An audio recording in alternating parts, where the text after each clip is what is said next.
Good evening, everybody, and welcome to Pop Go the Writers. Today, this is kind of funny.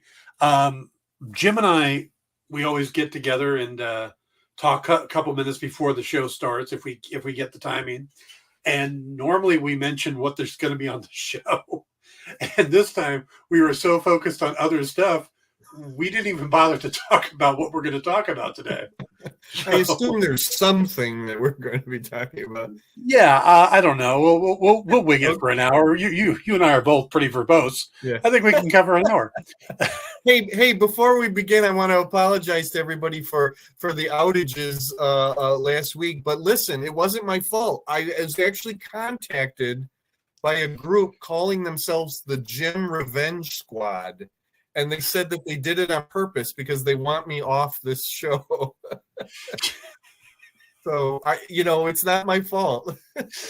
Jim Revenge Squad. Jim Hey, Revenge Amy, good Squad, to see you. Yeah. All right. Before we get rolling into the Mandalorian and stuff like that, I want to bring up there is a book that Jim and I have talked about on the show called the Old Origin Changeth. I did that too. Yeah. And it is a comic book history book focusing on 6 major characters in comic books. Well, more than 6, technically, because one of the groups is the Fantastic Four. So I guess that would be 9 characters. Yeah. I say either properties or concepts. Yeah. It's 6 10,000-word essays, basically.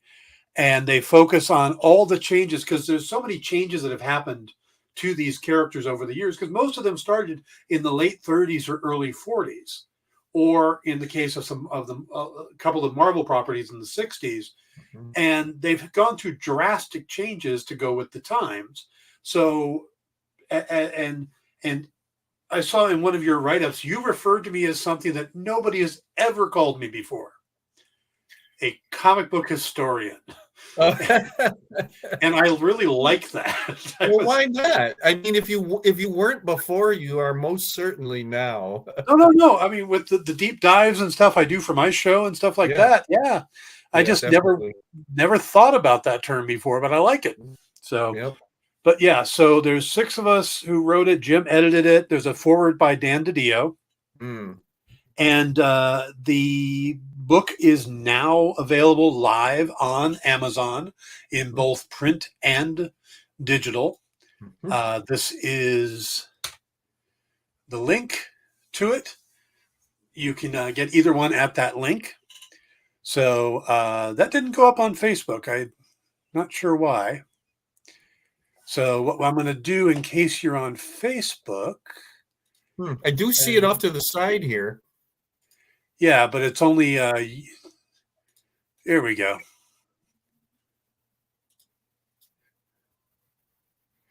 There is the link across the bottom of the screen.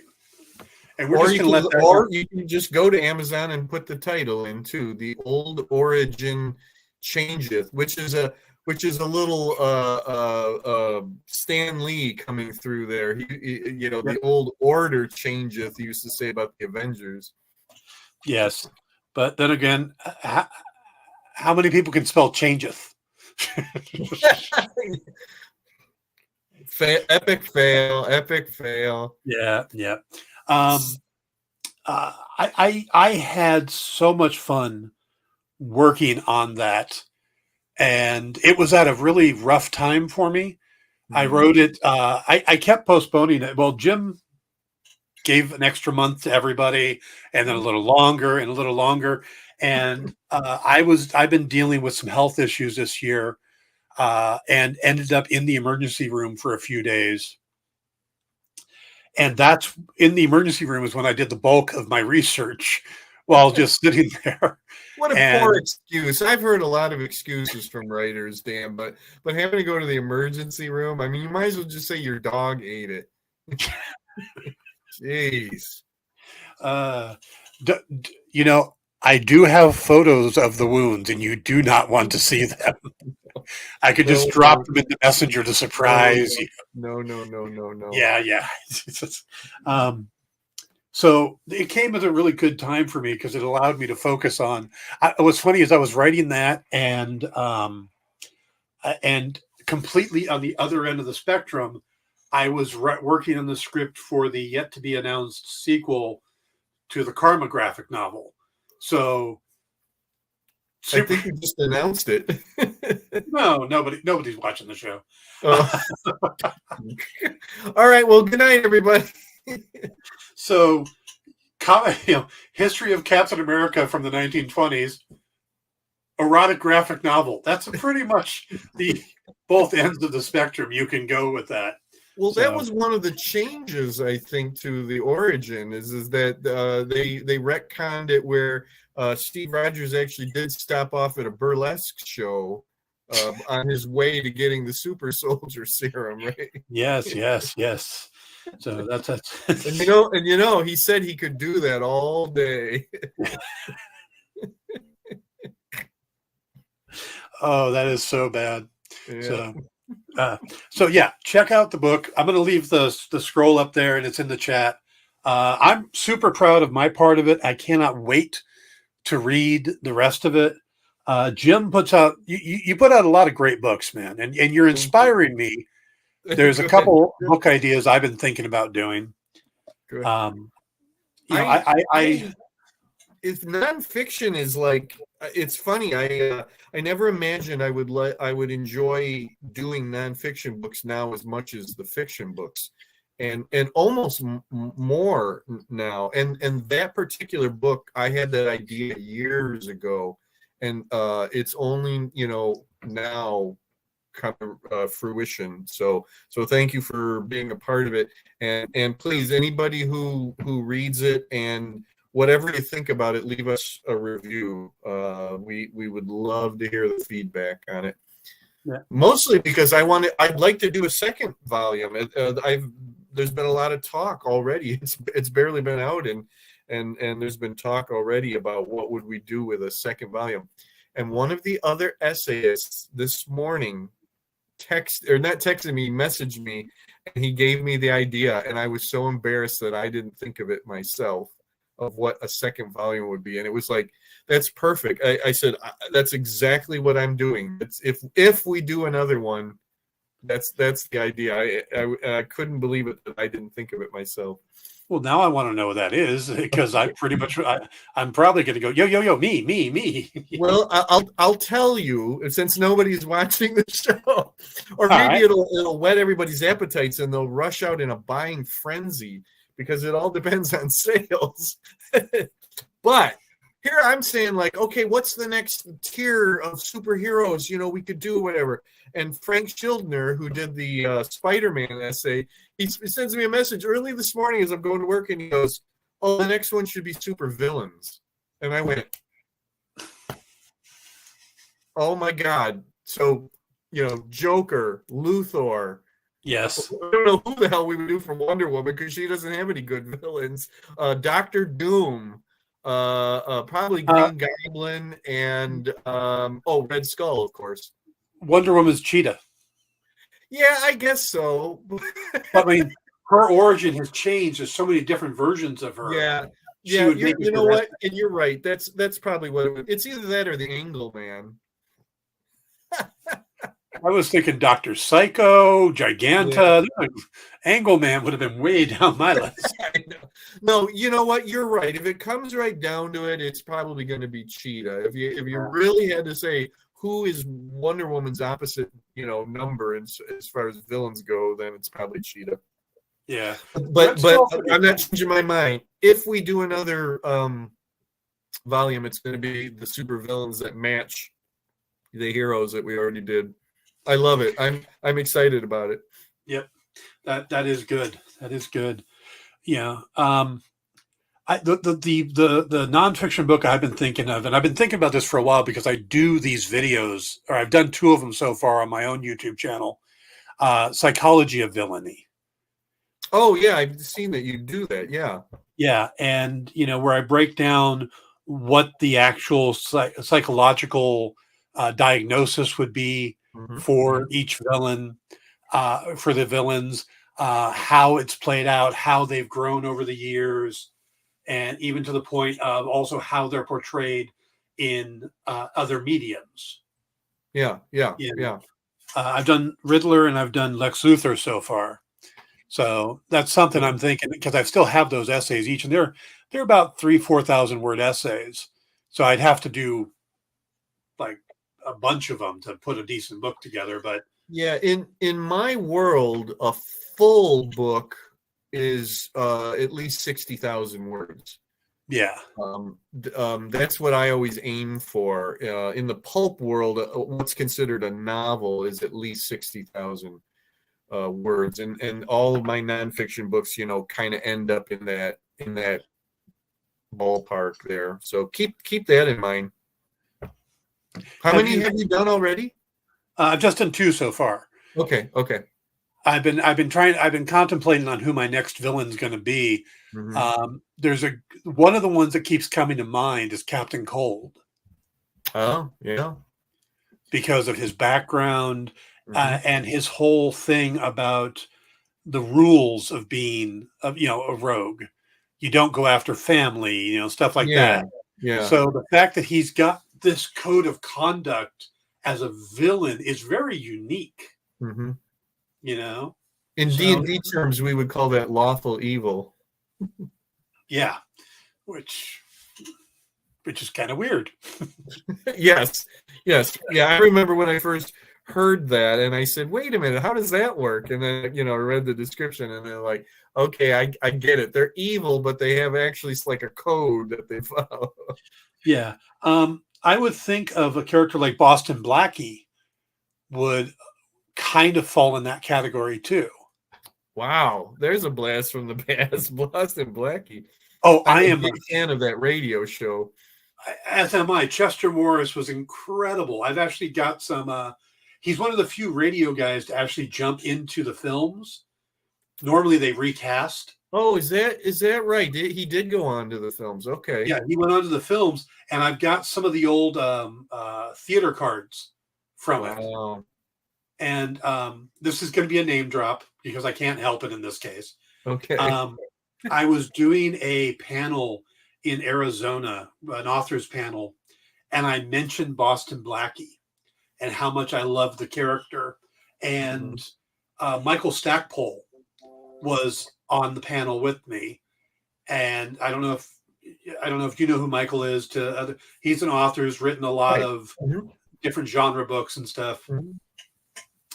The next day at the convention, he comes over to me and hands me an original edition of Boston Blackie by Jack. God, I can't think of his name now. The author. Wow. But from 1910. What? An original 1910 edition. Did he just carry those around? He lives in Arizona. So he went home, he went home that night to sleep, came back the next day, brought it to me to loan it to me. Wow. And I brought it back to California with me, read it as carefully as possible. Yeah. And then mailed it back to him. And it was one of the nicest things. But it was such a great book. The style that it's written in is amazing to me. Because each chapter is kind of its own self-contained story. Yep. Yet all of it connects. Yeah, it may have been originally serialized. It might have been. A lot of the books from that time, like the first Fu Manchu novel is from 1910 something, and it reads very episodic. But it's all one big thing, and it's because they were originally serialized in magazines, So I have a feeling that was the case with Boston Blackie. But that's amazing that the character goes back that far. Yeah, that's more than 100 years. I am constantly desiring to write that character. Well, he's got to be in the public domain. I'm assuming the public domain. I know Moonstone's done some books with him. Yeah, boy, you should do that. Wow. Yeah, and the other thing is that I've also thought about doing like a modern take on him, like a descendant of him, where Yeah. he's still around as the grandfather Yeah. at the at the end of his life. But I should do a Boston Blackie anthology. oh my God, I would be so up for that. Yeah, Yeah, I that love would. Boston Blackie. All right, I'll put that on my think list. I have satellite radio, and will drive around and listening to the old radio programs all the time. That's Boston one of my favorite Blackie, channels. Yours truly, Johnny Dollar. Well, but the most well-known Johnny Dollar was played by Bob Bailey. Yes, who is from my hometown. I've known that for a while now, but when they did a little bio thing about him in between episodes or whatever, they said born in Toledo, Ohio, and it was like, what? I love this show. I love that guy. My God, he's from Toledo. Yeah. By the way, you know what? Pro Se, the publisher called Pro Se, they did a Johnny Dollar anthology. I remember reading something about that recently, and I always loved that show because of the tagline, "The man with the action-packed expense account." Yeah, I love that too. Yeah, $5 plane fare to Los Angeles, like $5, whatever it is. Yeah, and of course, there's Blake Edwards' detective. Was it Richard Diamond? Richard, that's a great show too. Yeah. Dick Powell, I think is. Yes, is that the one where he sings a song at the end of every Yes, one? he does. Yeah. Does. I just heard an episode of that the other day. I really love that one. There's so many of those good like detective shows. From that era. Johnny Dollar is really unique, I think, because he's an insurance investigator. He's not a private eye or a cop or anything like that.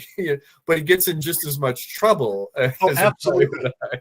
And he's that same mold of all the other ones, tends to be good with the women, gets in trouble, tends to be a smart ass first. Yep.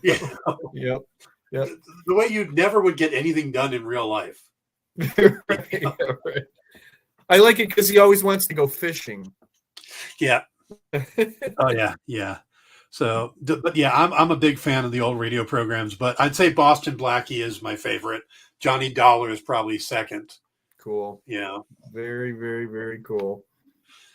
Yeah, I would jump at a chance to write Boston Blackie, and maybe I should just, suck it up and put a novel together. But then I've got people asking me for another Lucius Fogg book too, which. Well, if that's what your audience demands. So yeah, I got to get around to that. I'll consider that. Maybe Becky Books will do a Boston Blackie anthology. I think that would be really fun. Now, if we did it right, if we could get all the stories to tie together, even though they're by different authors. See, I love stuff like that. It's a challenge, but I actually really love stuff like that. Pardon me.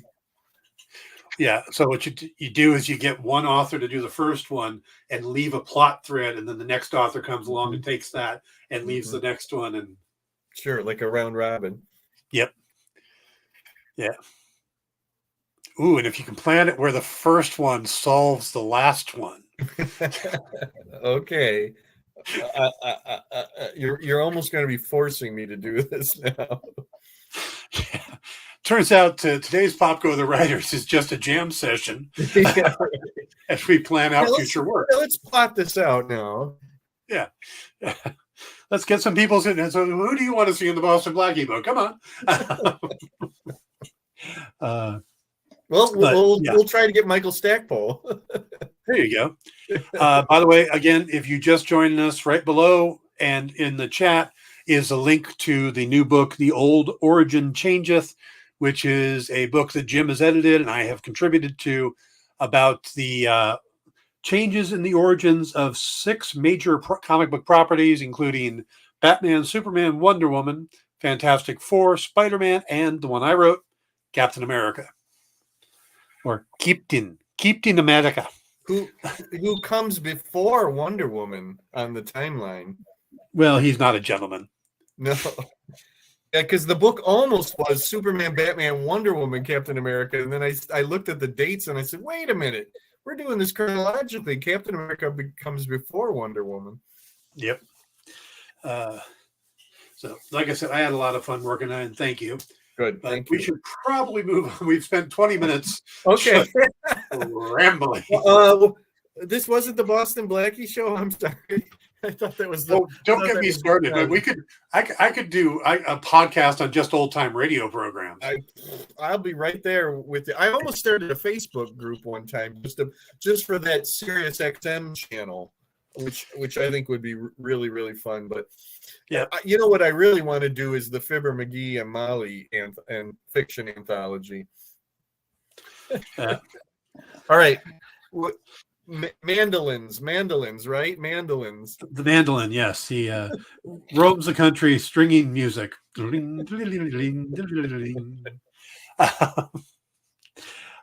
we got the return of the Mandalorian. And first I got to ask you, do you think that people who didn't watch Book of Boba Fett were properly caught up?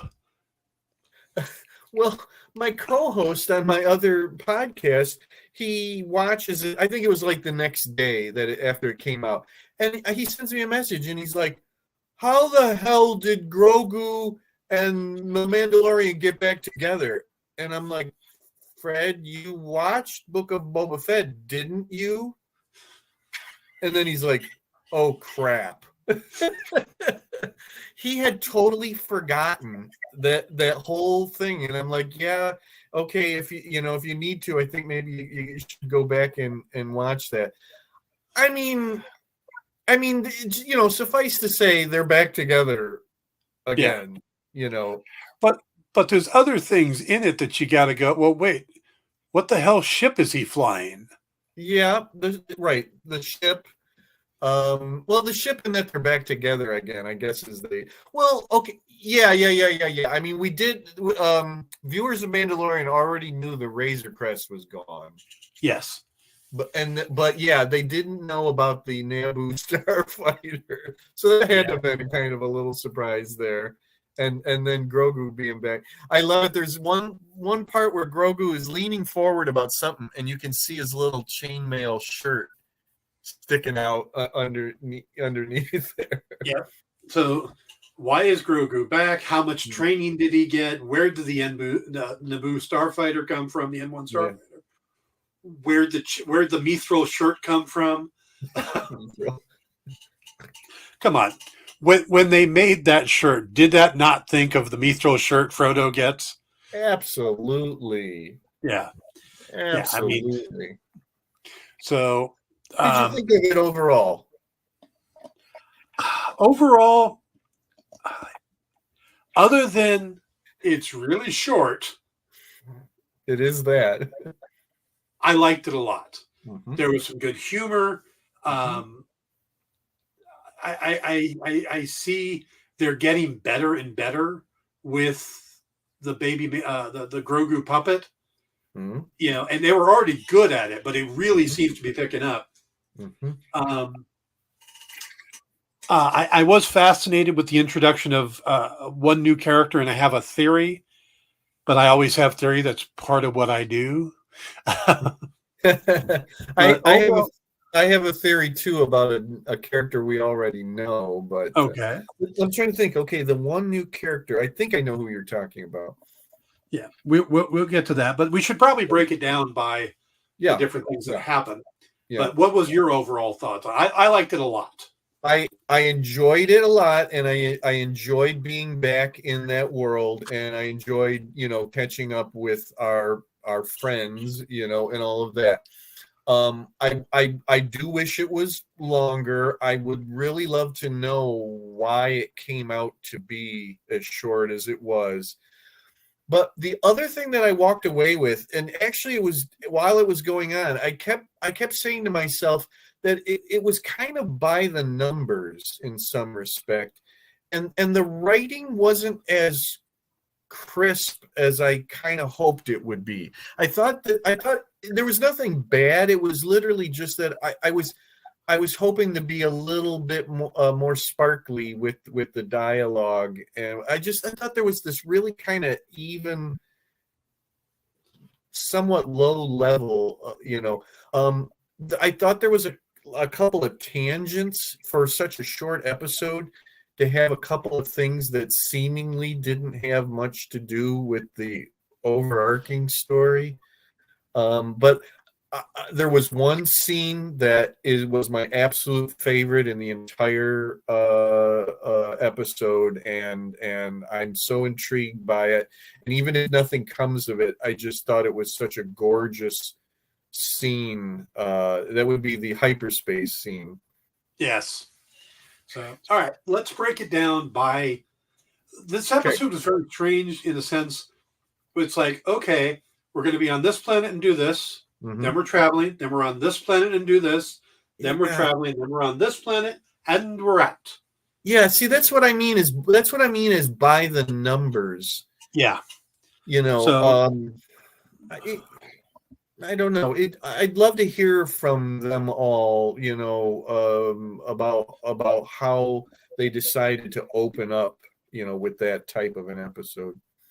Well, I mean, I get the idea that they're trying to connect dots, and we haven't seen doing that. Yes, we haven't seen Mandalorian in a few years, and I think it was just kind of a reset episode, and they probably made it only 34 minutes or whatever it is. Yeah, because that's kind of where they needed to be. Because from everything I hear from critics who have seen the first 2 episodes, that the second episode is amazing. Okay. And I think it's like, okay, we didn't need anything more here because we had to set this stuff up so we could do this episode. Is the way I got it. I kind of thought that they might be a little atypical, being that we've already had 2 seasons of the show, and that they weren't going to risk, alienating anybody. I don't know. I mean, again, I don't want anybody to think that I didn't like it, because I liked it quite a bit. I felt like I was home again. It was like, oh, there's our buddies, and it's so great to be flying around with them again. And oh yeah, they got that whole big Mandalore thing to take care of, and so that's what it is. It was like we're checking in. We got to check in with the one faction of Mandalorians. That's exactly, yes. Led by the armor. We have to check in with the other faction of Mandalorians. Yes. Led by Bo-Katan, and then we need to go pick up our buddy. Yep. Which that's probably the thing that surprised me the most. But let's go with the first part. Sure. Go ahead. Some silly trivia for anybody who cares. We start off with what appears to be like the coming of age ceremony for a foundling. Is getting his helmet for the first time. This is with the armorer and the children of the watch. And the boy playing the one getting his helmet, that is Wesley Kimmel. He's the nephew of Jimmy Kimmel. Oh. But he didn't get the job through nepotism, oddly enough. He was hired last season to play the young Tusken Raider. Oh. Or excuse me, in Book of Boba Fett. He was in the Book of Boba Fett as the young Tusken Raider. In my mind, Book of Boba Fett is just another season of The Mandalorian. Well, yes, pretty much. Yeah. But so they thought, well, let's bring him back and he can actually be on screen with his face, and he'll do this part. And I want to tell everybody, it's okay if you thought that was Din. Everybody thought that. I think they were actually going for that. This is a safe area. We're all in this together. And it's okay. You don't have to be embarrassed or anything about that at all, because we all thought that, because they wanted us to think that. Yes, they did. And Jon Favreau almost admitted that on, oddly enough, Jimmy Kimmel Live the other night.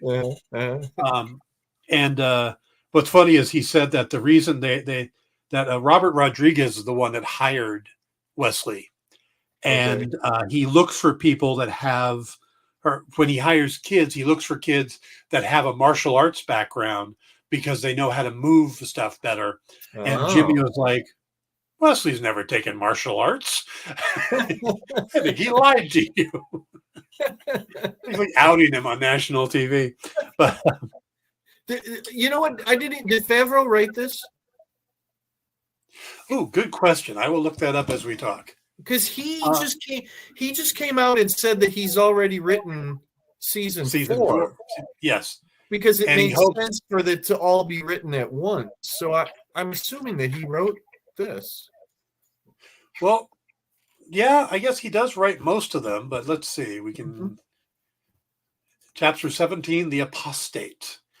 But writer's Jon Favreau, yeah.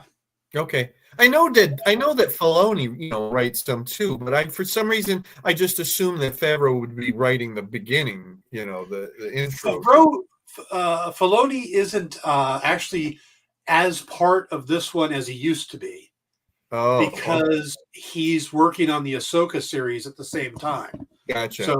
It kind of branched out a little bit. He's still involved with the planning and everything. Yeah. But he's not as hands-on this season, and I don't think he actually directs any of the episodes this season. Then here's my prediction: if this episode hits the skid, or this season hits the skids, and nobody likes it, they're all going to say it's because Dave Filoni wasn't there. That's why. Because Filoni is God. Yeah. He's a one-trick pony. Space alligators. Yeah, so basically we have this ceremony, and it's interesting to me that the helmet that he gets is painted the same color as Clan Vizsla, which is John, and of course Jon Favreau does the voice of Paz Vizsla, and the kid's name is, by the way, Ragnar. Okay. So Ragnar is the new Mandalorian, and his ceremony gets interrupted by, what do they call it? An alligator turtle or a crocodile turtle? It's I didn't see what they were officially calling it. It looks just like a big gator to me. Its official name is something that silly. Okay. It's like alligator turtle or something like that. Okay. It's not like a cool Star Wars name. Right. It's like fan beast, it's that simple. And it's turtle is the second word. Or something like that. And of course, we're seeing all the Mandalorians fighting and stuff. And yeah, you do get the feeling that that's Din Djarin there. But then suddenly Din shows up in the N1 fighter and kills the thing. Yeah. And doesn't exactly get a hero's welcome. It's more like, what are you doing here? Yeah, what are you doing? Saving your ass? What have you done for us lately? Yeah. And you get the little Grogu reveal there, he pops up into the bubble. I did find it interesting though that it does feel like it's like, well, we get to see this ceremony, which is great. We see that they're no longer on that one industrial planet. Right. I don't remember what planet that was. Now they're on a completely different planet. But the whole episode appears to be, in case you missed Book of Boba Fett, this is the current quest Din Djarin is on. Yeah. Yep. What did I say? By the numbers. Check off the boxes. Well, I'm not saying that's horrible or anything like that at all. I'm just saying it was just very much, okay, click, click, click, click, and next planet. Okay.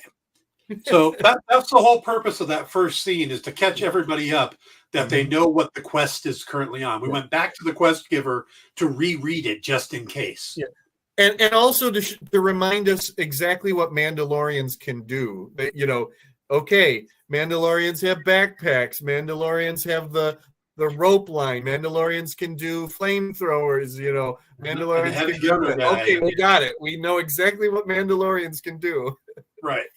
So then we travel through hyperspace to Navarro, but during the hyperspace scene is a huge reveal. We see Grogu is looking out while Din is sleeping at the wheel. Thank you, autopilot. Grogu looks out and see these silhouettes of what look to be giant space whales. Mm-hmm. And they are. Mm-hmm. Those are the Purrgil. Mm-hmm.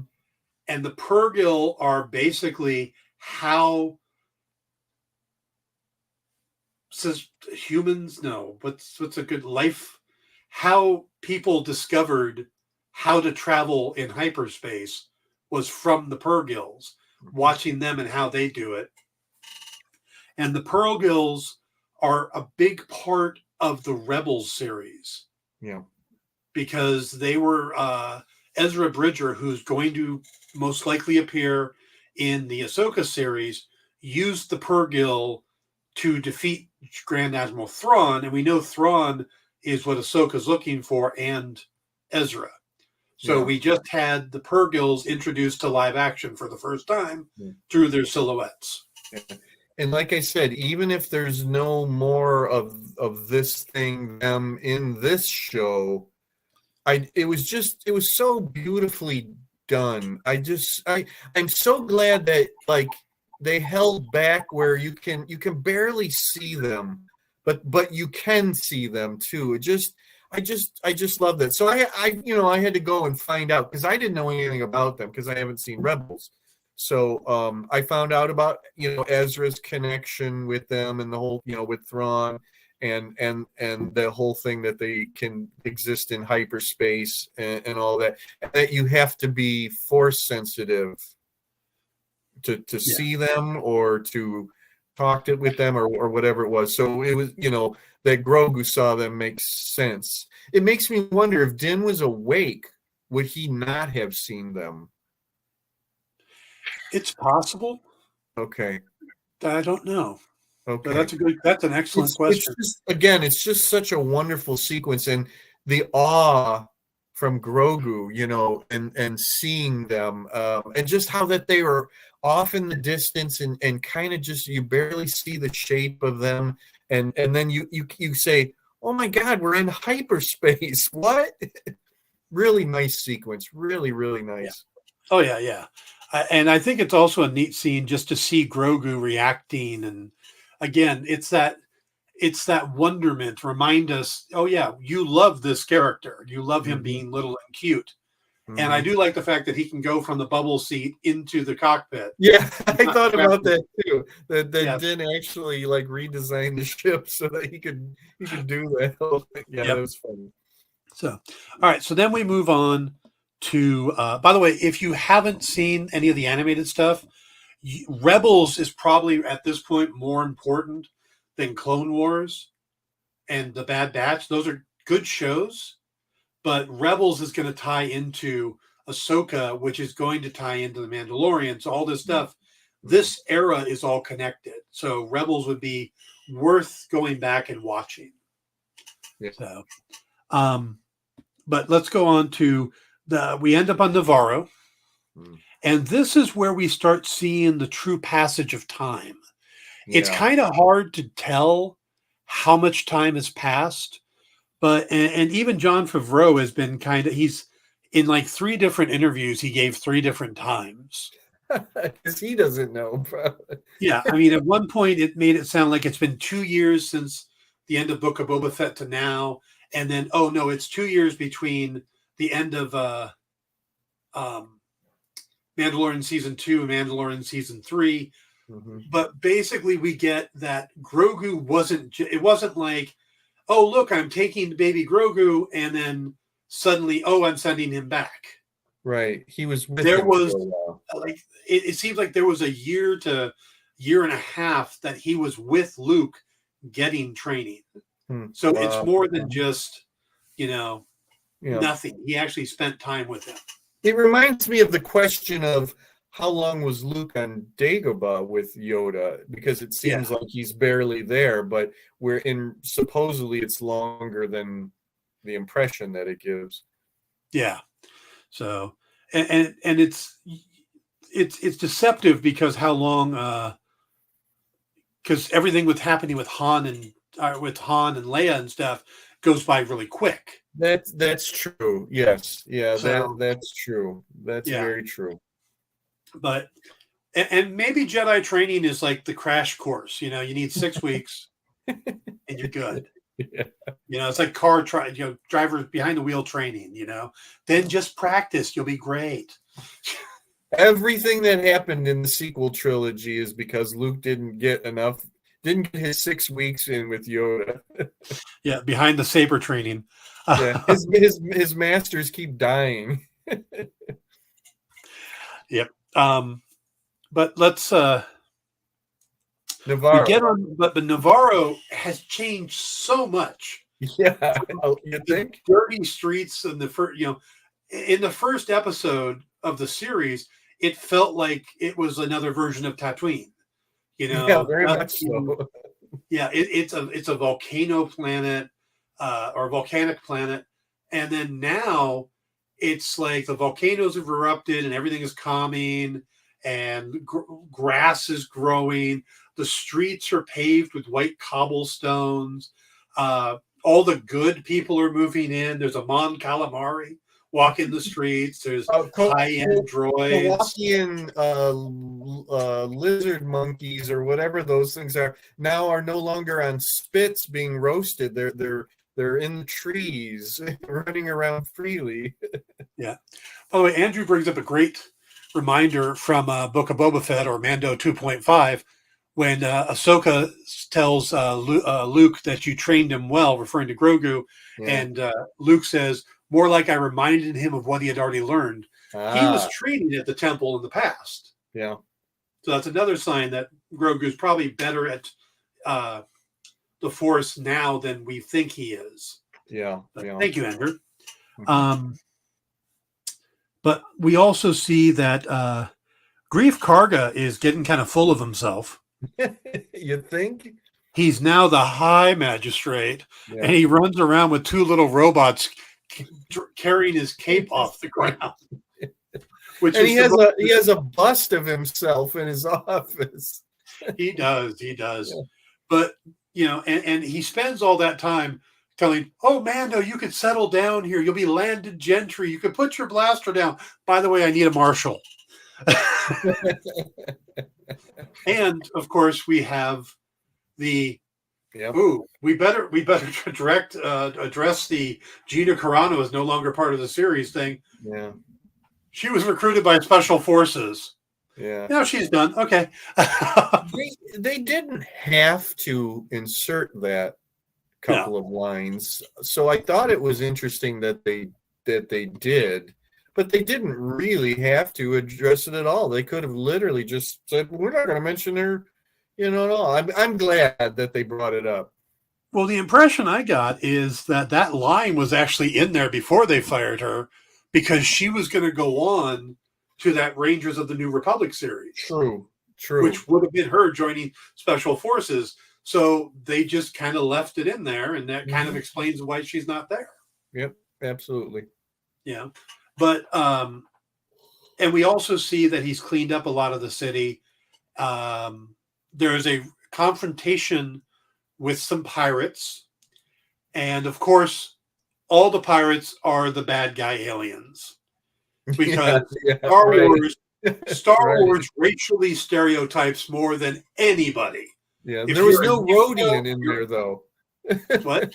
There was no Rhodian. The Greedo. No, but you had a Nikto, you had a Trandoshan, and I stand up for Trandoshan rights because, damn it, there is a Trandoshan Jedi in the High Republic, who's my favorite character from the High Republic. So Trandoshans aren't all bad. No, they're like Klingons. It's Bosk or nothing. I don't care about any other Trandoshans except Bosk. You should read the first book of the series. Scar is really cool. Okay, so why does Grief Karga still carry a blaster? Because he has no marshal. Well, if you're a gunfighter your whole life, I guess so. Yeah, I guess so. I mean, I think it was fun and cool, that he did, but it was just like, why does the High Magistrate have to carry a gun? Well, but of course, these pirates are answering to such a Star Wars name. Gordian Shard. Captain Gordian Shard. That's a great name. Yes. But we're going to get back to Gordian Shard in a moment. Okay. But they chase off the pirates. Well, they chase off the pirate. The Nick-2 lives. They kill all the other ones. But then we find out why Mando is back. Because he wants IG-11. Which that was the part that surprised me the most. Like, isn't he pretty much destroyed? Well, the detonator was right in his chest, but we find out that the statue is partly his parts. His chest and head, and where the whole the chest thing was intact. Legs and arms are gone for the furthest from the explosion. I guess the blast radiated out somehow. But whatever. Yeah, so they're going to bring back IG-11, which pretty much just tells me that Taika Waititi has some free time. Right. So so he's there, and we get the Anzellans. Yes. Babu Frick. Yeah, Babu Frick. I need to know if one of them is Babu Frick. Well, they're all voiced by the same woman. Okay, right. Shirley Henderson, who of course did the voice of Moaning Myrtle in the Harry Potter movies. Is that right? Okay. Yes, and Jim is going to see her again coming up as he goes through all the Doctor Who episodes. She's in an episode of David Tennant Doctor Who, the ABBA episode. Okay, it's going to be a long time before I get to David Tennant. But you're going to get to the episode, you're going to go, why are they playing ABBA music? Okay. And then you're going to listen to that voice and go. I will admit I don't like a lot of the Grogu cutie pie stuff, but I was amused by his grabbing of one of those little creatures. And I love it that Mando had to keep telling him to stop. Not once, but it was like twice or three times. Grogu, knock it off. Stop. He went full Elmira. Yeah. I love Babu Frick so much. He's one of my most favorite characters from the sequel trilogy. But so of course he goes to Navarro to get his side quest. Mm-hmm. He has his main quest, go to Mandalore. Then he has to go and pick up his buddy to help him, and then gets the side quest of having to go get a new memory card. Right. So you got all that? Okay, good. Yeah. Because this is totally a D&D thing going on here. But as he's leaving, he gets attacked by pirates. Now, there's a couple reasons. All the time. Oh yeah, absolutely. Well, he did just kill 4 of 5. And you have to have an asteroid field, scene in a Star Wars production. Of course.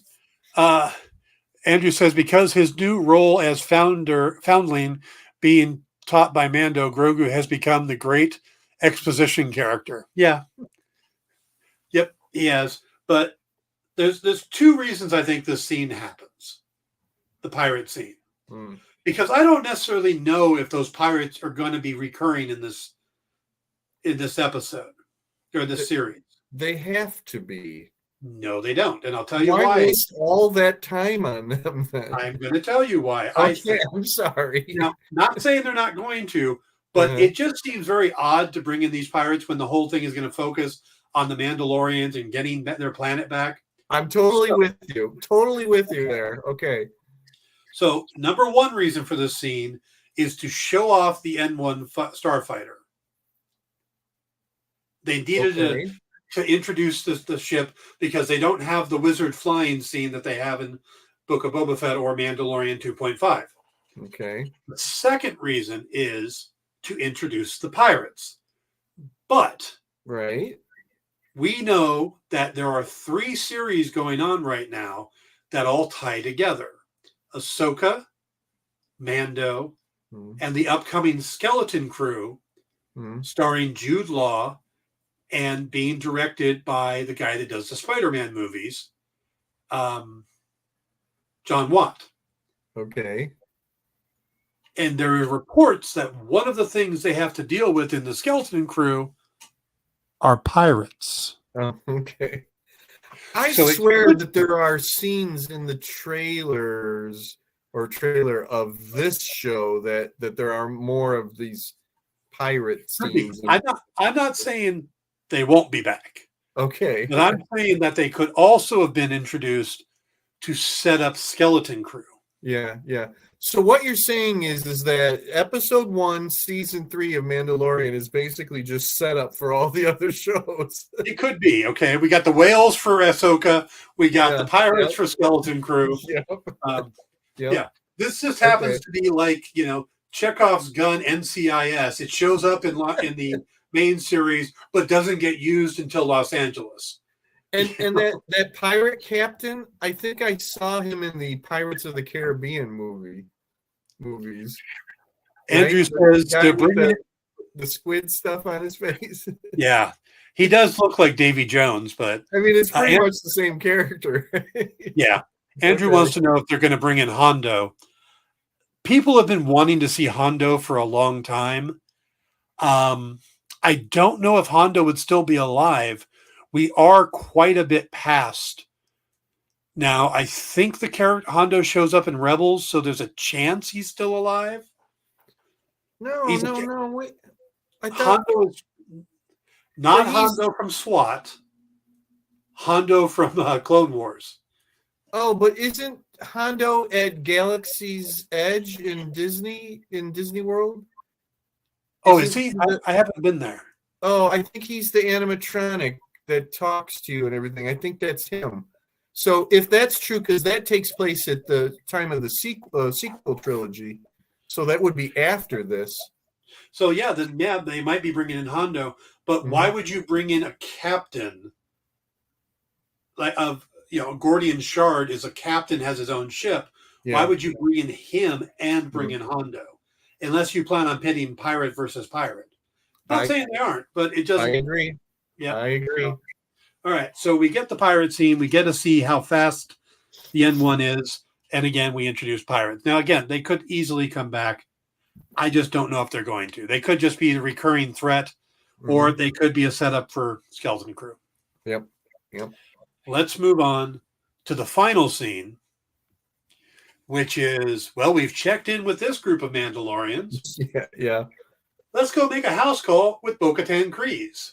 I have a theory about her. Okay.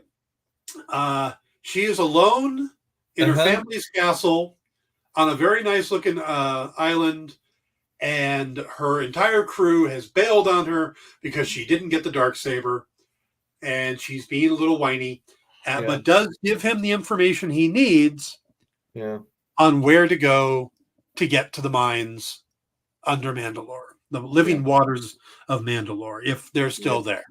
Yeah. But it is ironic that in the first time we meet her, Din is like, the planet is poisoned. We can't go back there. And she's like, no, that's not true. Mm-hmm. And now she's like, that planet is cursed. And he's like, well, I thought you said it wasn't. Mm-hmm. Make up your mind. Yep. So my theory is she is so full of it, it's not funny. It's a complete act. She is trying to lure Din into a sense of her doing absolutely nothing, sitting on her throne, being poor pitiful Pearl, because she's plotting to get the Darksaber back from him. And it's what tripped me, or what keyed me into it, was when they're talking and then she goes, "Do you still have it?" It was like, that is the stupidest, densest, dumbest question ever. If I was Din, I would have went, "No, I pawned it. Of course I still have it. No, I lost it somewhere." Like, it was the way she said it. Do you still have it? Yeah, I still have it. But I think that whole thing is just one big act that she's doing, because she's practically going to be, a villain, I think, in this show. She's totally BSing him, I think. If I was him, I would have said, it got stolen by a pirate named Gordian Shard. Yeah, really. He should have said, "No, I gave it to some other Mandalorian who actually took it when I gave it to them." Not like you. I traded it to some Jawas for a hunk of space rock that might be from Mandalore and has some quotes from the Bible on it. Right. That is absolutely right. But I mean, I like that scene a lot, but it's like I don't trust her in the slightest. Yeah. I think she's totally BSing him. I think if he was going to give it up, he might give it up to Vizsla, being that it is his family's legacy. Mm-hmm. And if he doesn't really care about it and Bo-Katan won't take it, I could see him giving it to Vizsla. Yeah. Who was willing to try to fight for it. So yeah. Well, she's going to totally be manipulating him all along to get what she wants. No, saying ain't so. Yeah. And she had a much better wig this time, right? She did. Yeah. So somebody on TikTok did a video, and she's just you could tell it's Bo-Katan, but she's like in sweats and a comfy sweater. She's got the braid in her hair thing, and she's sitting there just, no, Mom, I'm not sure how to get it back. And what? Oh shit! I go, he's here. And then she's running down this long hallway, and then she's like putting her boots on and taking her sweater off. The armor's underneath it, and then she's trying to position herself to look cool on the chair. And then she finally and then, oh, Mando, I didn't see you there. It's like, okay, that was clever. So, overall, I thought it was a good first episode, but it was a bit by the numbers, and it was like, okay, you got to check in on the quest giver. Then you got to do the side quest, or got to go and pick up your buddy and and then start your side quest. And you better swing by and get the information from this NPC. So it really was. Everybody was an NPC this episode. There you go with the D&D references again. Absolutely. What's funny is up until a few years ago, it would have all been Warcraft references. Okay, right. So, because it does feel like Warcraft to me. Have you ever played World of Warcraft? No. World of Warcraft has some of the dumbest quests ever. It's like, then why play it? Would you take it to the farm there and give it to the farmer for me? Uh-huh. You could walk. It's not that far. You'll give me 5 gold. Fuck it. All right. Yeah, that's dumb. Yeah. So, and World of Warcraft is filled with quests like that. And that a little bit feels like, I need a memory card, but why not just go back to those same Jawas? Right. Oh, because I have to go to this quest over here to get this information to find out, you got to go to the living waters under Mandalore. How do I get there? Oh, you got to ask this person over here. Okay. But, well, if every viewer if a huge percentage of the viewers these days are play video games, then that will appeal, to them, right? It's being written like a video game. Yeah, it was still fun. Din Djarin is still giving off the daddy vibes, and pretty much anybody who goes, "You're not watching The Last of Us?" Sure, I am. The Last of the Mandalorians. It's the same freaking show, other than there's zombies. Yeah, same star, and right, yep. Yep, little kid got to take care of with special abilities. It's the same show, or at least it's the same plot. Yeah, it's just not as Mando's just not as depressing. Right? It's not as depressing, yes, and it's definitely more fun. And Grogu is surprisingly so much less annoying. Wow, I can't imagine. I watched the first episode of Last of Us and hated the kid. And the worst part is they spend this time showing you another kid, the main character's actual daughter, who is awesome. And then they kill her off, and then you're stuck with this annoying kid. Andrew says, but Jim, That's what it is. The paladin finds a quest, gains a ward with special powers, wielding a magic sword, who will unknowingly unite the two broken parts of the religion by a quest, and likely marrying a princess. I don't think we've met her yet, then. It certainly isn't going to be Bo-Katan. Ugh. Could it? Huh? I don't know. I don't think Bo-Katan likes boys. I don't know who she likes. Her sister I don't think. Yeah. Her sister liked Obi-Wan. Yes, indeed. Yep. Yeah. So I'm told. By the way, speaking of Pedro Pascal, yeah, I saw somebody doing a recasting of The Princess Bride, which is sacrilege right there. You cannot, just don't even think. Get the thought out of your head of rebooting. I fell asleep. Sorry, what were you saying? Yeah. But their recasting had Pedro Pascal as Inigo Montoya, and I'm like, that's almost really good. I don't want to see it. It would take quite a lot to make Princess Bride any good. Oh, you're that one. I forgot. Yes, I'm that one. We found him, folks. The one guy who doesn't like Princess Bride. Yes, that is me. Yes. Yeah. See, even Andrew's like, yeah, Pedro Pascal as Inigo Montoya would be great. Yeah. And they suggested the guy that played Hodor in Game of Thrones as Fezzik. Okay, whatever. Andrew's like, boo that man. Boo. Boba Fett even references Bo-Katan as princess. Yeah. I can't see them hooking up. No, it's going to take many, many, many seasons for Bo-Katan and Din Djarin to be together. Yeah. Ugh. Yeah. No. Wait, he's doing everything. He's doing all this stuff so he doesn't have to take his mask off anymore, and he can be a Mandalorian. Yep. I mean, I know that's probably not going to happen. He's going to become one of the ones that can take his mask off, because I don't think Pedro Pascal wants to keep going on like this. Well, see, I'm fascinated by. We're going to run a little long today. I'm fascinated by who the bad guy is, because you said that you thought Bo-Katan was going to be the bad guy. Mm-hmm.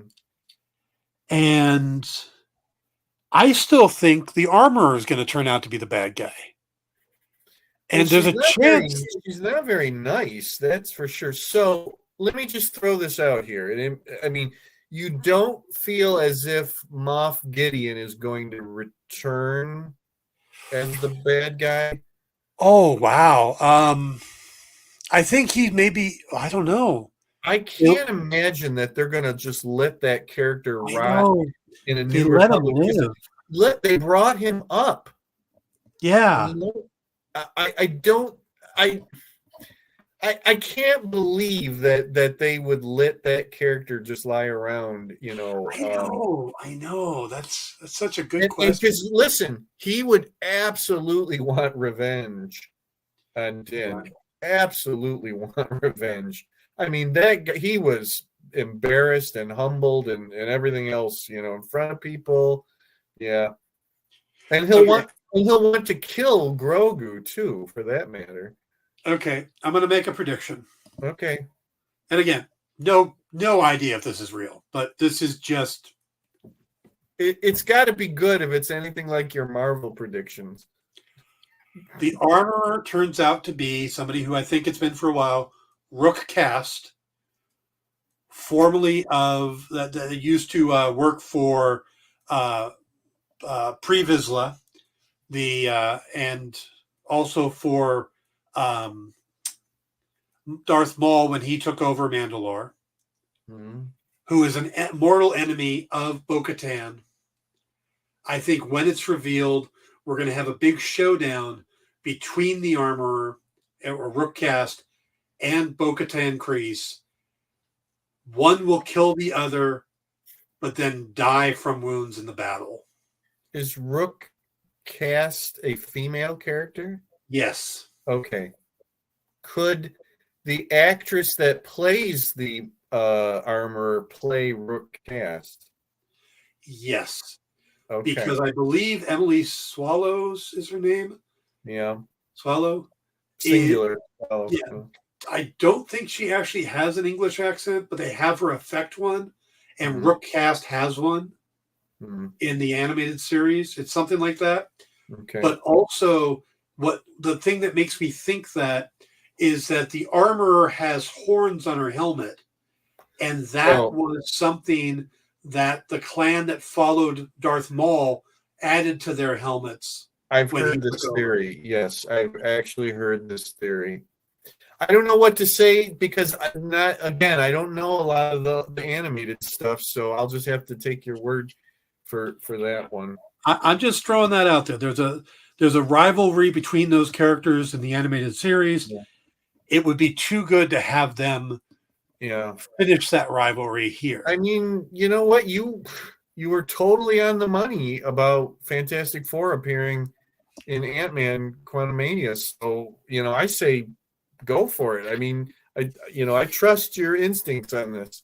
They totally did. The guy that could read minds, obviously Mr. Fantastic. What? The warrior woman was definitely the Invisible Woman, Sue Storm. And Veep. How could that not be the thing? That's obviously Ben Grimm. And the guy with the giant cannon for a head, Johnny Storm. Yeah, they just did quick swap outs, with CGI. Yes. Okay. Yeah. I'm totally on board. Totally on board. It's this Rook cast character. It totally is. Yep. Hey, I do wild ass speculation, but I admit that it's wild ass speculation. I don't come out going, no. The whole Fantastic Four thing, you were really certain about it. You didn't think it was, you thought that was a real. That was how I would do it, and my gut I really thought they were going to do that. Okay. So, I think it's more likely that my Bo-Katan theory would be correct. That she's going to be the bad guy? More or less. That she's she's gaslighting him. How's that? No. I think you're right. I don't have a problem with that theory at all. Yeah. And I have a feeling that they're both going to turn out to be trying to use him, or I don't think the armor is trying to use him. I think she's just very, she's got her own people to take care of, and he's probably sort of an annoyance now. I mean, I don't think he means anything at all. He fell, and if he can't get back up on his own, then so what? Move on. Yeah, I'm just waiting till maybe season 4 or season 5 when they get a Kyber crystal and they find someone to make a tiny lightsaber. No, he gave up. He doesn't want to be a Jedi. He gave that up. Ahsoka Tano's not a Jedi either. She's still got her lightsabers. I think, okay. I'll go back on what I was saying. I was going to say once a Jedi, always a Jedi, but okay. It's like once a Catholic, always a Catholic. Andrew says, from what you've said, I'm thinking the end game is that Mando is there to unite the Mandalorians and reclaim Mandalore to bring it back to life. I agree. And I think that taking out the two heads of the division will be part of it. Because when you cut off the heads, they're going to turn to the guy with the Darksaber. Yeah. And it is going to end up that he'll have it that all Mandalorians are allowed to take their helmets off. He's not going to keep up with that cult, that sect stuff or whatever. That's just, that's not going to fly anymore. Yeah, I agree. Because that water's probably gone. He'll get there and it'll be completely gone, and he's going to be, so effed. I think it's going to be a nice, lovely hot spring, and he's going to open up because hot springs are big in the Star Wars universe. that's twice Grief Karga has offered to take Mando to a hot springs, which then makes me wonder, is Grief kind of interested in Mando? Hey, let's go to the hot springs. Come on. Settle down. We'll give you some land. Come live here. I don't know. Twice. He's very dismissive of Grogu because he said, "You're still hanging around with that, whatever he called it. I can't remember. Critter guy." And, yeah, whatever. But he was very dismissive. I love when he goes, "Yeah, his name is Grogu. Yeah, whatever." Yeah, whatever. That's what I said. Very dismissive. I forgot what a decent actor Carl Weathers is. Mm-hmm. Yes. Because I guess I kind of lump him in with the action star guys like Arnold and stuff like that. Sure. Well, we know him from a Rocky movie, right? So yeah. But then I used to watch, was it Street Justice or something he was on for years? So Andrew says, killing either the armor or Bo-Katan doesn't feel like a wrong direction. Both are too popular to take out. Keeping them both alive and recognizing Din as the Mando seals things stronger. I still think you got to kill them both because they'll both be trying to take them out. It doesn't necessarily have to be this season. Favreau said that we're barely halfway or whatever into the big, huge story that they're telling. So it's that probably won't take place. If it happens, it's not going to take place this season. And that all of these shows and the animated stuff, everything they're doing right now in Star Wars is all for one single purpose. To explain how the hell Palpatine returned. Yeah, somehow. Palpatine returned. By the way, if you're not watching The Bad Batch, they are very much working on that answer. Oh, okay. The most recent episode is all about a new cloning facility after Kamino was destroyed, and they introduced a new villain, and it's such a spot-on name. Dr. Hemlock. Dr. Hemlock. Dr. Hemlock. Yeah, I think I saw him in an old G.I. Joe cartoon. Yeah, he used to work with Dr. Mindbender. Yes. Yeah, that's right. We have an actual dentist here named in this area named Dr. Toothacher. I bet he's really popular. He's a real dentist here. And if you think about it, he had to grow up going, obviously, I'm going to be a dentist. Yeah. You know what? Like you always say, when Kevin Feige finds out that people don't like things, he doubles down on it. So he's doubling down on this whole Palpatine, return thing. Yeah. All right, guys.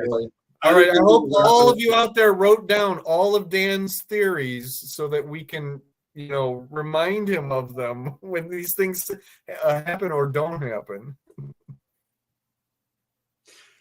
I gave 1.5. Well, I'm sure there's going to be more. Well, they write it on the same sheet that they wrote the Fantastic Four theory.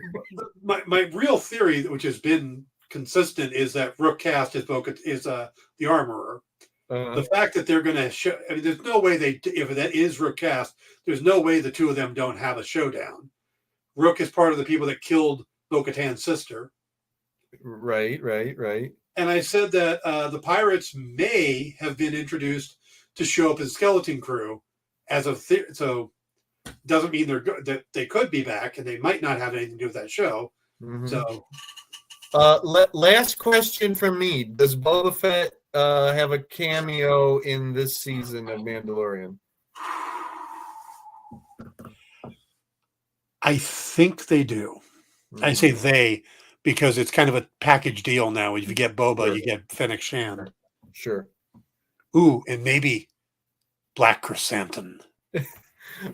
Here's what I think: one or possibly 1.5 episodes of this season of Mandalorian are going to be Boba Fett episodes. Right? Oh, I love it. I love it. Turnabout is fair play. Yep.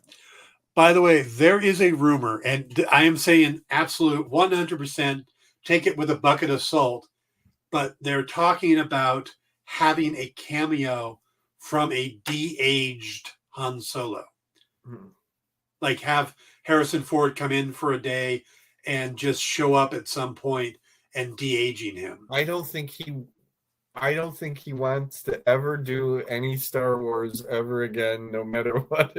See, I would do the opposite. I'd go full Kevin Feige and have Alden Ehrenreich show up as Han Solo. The guy from sure. You know? Yeah. Or have him and Donald Glover playing poker in a scene.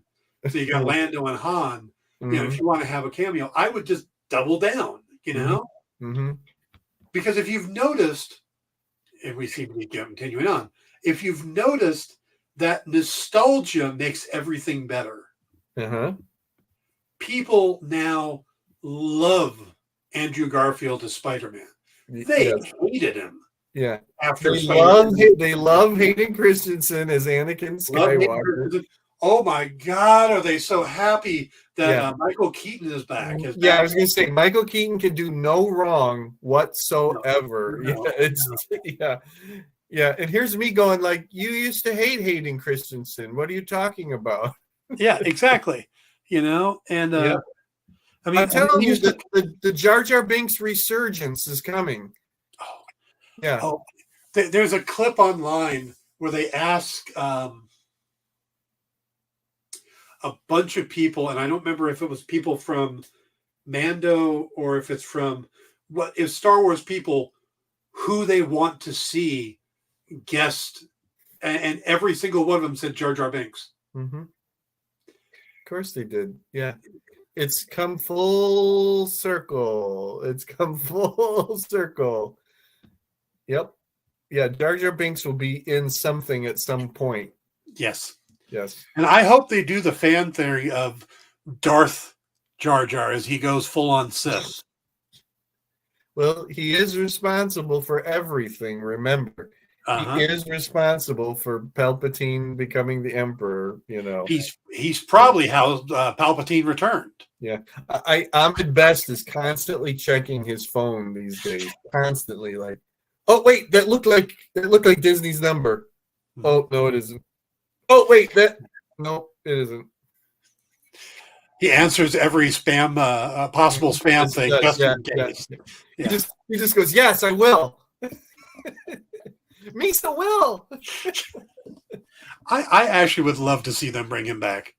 They could do it somehow. I don't know how, but they could do it like he's living on Navarro or something, you know. I don't know. They could do it somehow, you know. Yeah, I mean, or they could put him in the Skeleton Crew or anything. It could just be a little tiny cameo, you know. I don't know. I think he could be a drunk at a bar, you know. He's just totally wiped out after all that mess that he caused 20 years ago. This is my message to Kathleen Kennedy and Jon Favreau and Dave Filoni and whoever, if Kathleen Kennedy leaves, whoever takes over, go full Feige. Double the hell down on anything that people hate. Yep. Because if you keep doing, people hated Ahsoka when Clone Wars started. I found that out. Yeah, I remember that when I think it was when she first appeared. Maybe I was on Mando or whatever, and I started looking into it because I didn't really know. And I found out that everybody hated her. And I said that to all my friends, and they're like, "Oh, I found out that she was considered to be super annoying, and everybody hated her." And they're like, "Yeah, it took a little while for her to grow on everybody." And I said, "Oh, you mean like Hayden Christensen?" Andrew says Jar Jar Binks shows up in Mando as a cyborged out bounty hunter. He's the new Dengar. All right, I'm for it. I'm up for it. Yep. So, all right, let's wrap it up here. By the way, they need to bring Bosk back. You ruined all the fun. They need to bring Bosk back. If we've got Boba Fett, I've been saying that since the beginning of this whole thing. They keep having Trandoshans, but they don't have Bossk for some stupid reason. I want to see Boba Fett have a crew that consists of Fennec Shan, Chrysanthemum, and Bossk. Yes. Because the infighting between Chrysanthemum and Bossk would be beautiful. It's so weird that that whole show that they avoided any of the bounty hunter, from Empire Strikes Back. I thought at least they would have somebody, it could have been Zuckuss for that matter. It surprised me. Like no Dengar, no Boss, no nothing. By the way, there has to be a line if Boba Fett comes back, there has to be a line if he comes up to IG-11 and Boba Fett goes, 88? No, 11. We need that. Yes. Absolutely need that. Yes, we do. The healing needs to begin. It does. It does. All right. We're way over now. So let me wrap it up here. Thank you, everybody, for tuning in. We will be back next week. On the Dan Wickline Show this week, we will be talking about the second episode of Mandalorian on Thursday. But I have a big interview on Wednesday with the current acting head of the Comic Book Legal Defense Fund.